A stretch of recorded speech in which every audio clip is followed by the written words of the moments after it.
So today I'm joined by my friend and colleague Nino Mori.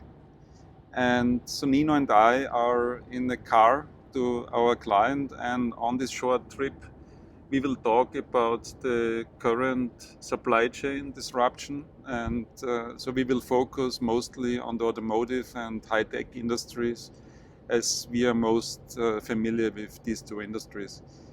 So I'm Christian Schuh, and this is Procurement in the Park. And if you're new here, don't forget to subscribe to my channel.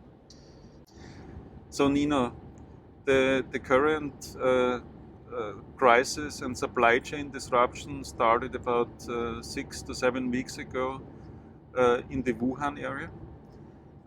It severely impacted the high-tech industry, but it appears that automotive companies are not yet that impacted. So why do you believe this is? Yeah, I think two reasons for that, Christian.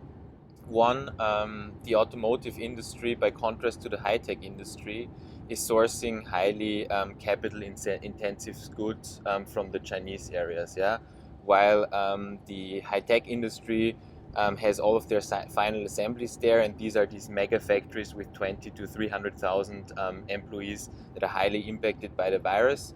I think also a secondary reason is that the automotive industry is still more widespread in terms of its overall supply chain, heavily depending on Europe and the US, Mexico areas as well.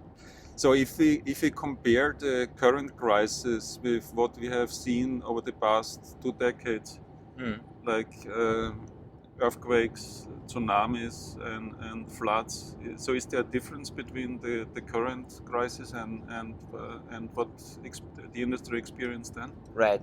Well, I think the main difference again comes back to whether, what type of factories are impacted. And currently it's really the labor that's being the problem, the labor that's being basically wiped out for a certain amount of time, leaving factories at a full shut. I mean, we've seen it all throughout Chinese New Year's, where people had issues coming back, even, and if they were able to come back, they were quarantined for quite some time.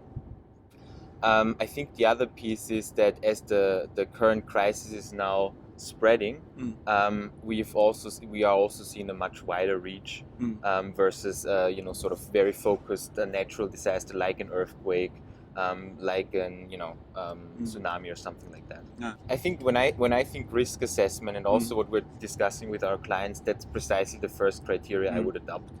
So first of all, labor versus capital intensive manufacturing. Second of all, how vulnerable is your supply chain in terms of concentration? Are we speaking mega factories, maybe just a few in some Chinese provinces, or are we speaking factories spread across a larger geographic area? And then finally, how vulnerable and time sensitive the part is that you're actually supplying. So think just in time, just in sequence versus something you can buffer out a little bit.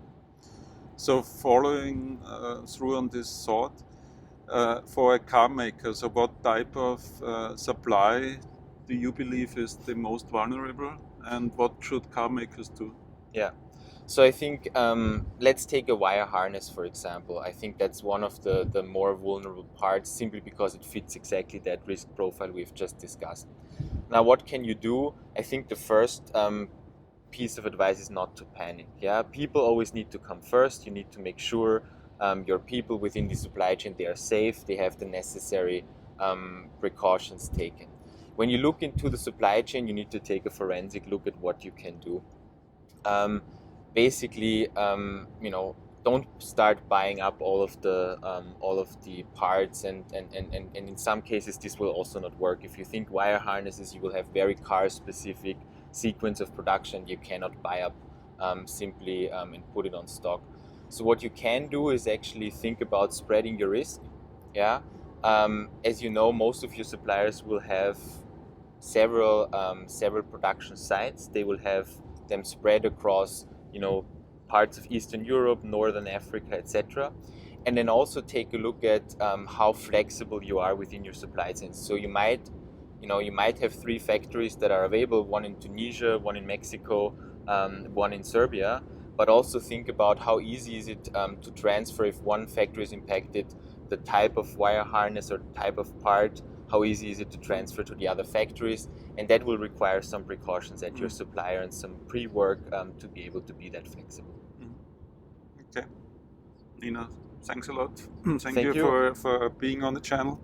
So I will leave Nino's contact details in the description down below. If you would like to reach out to Nino, and Nino will be happy to answer questions, For right? sure. Okay.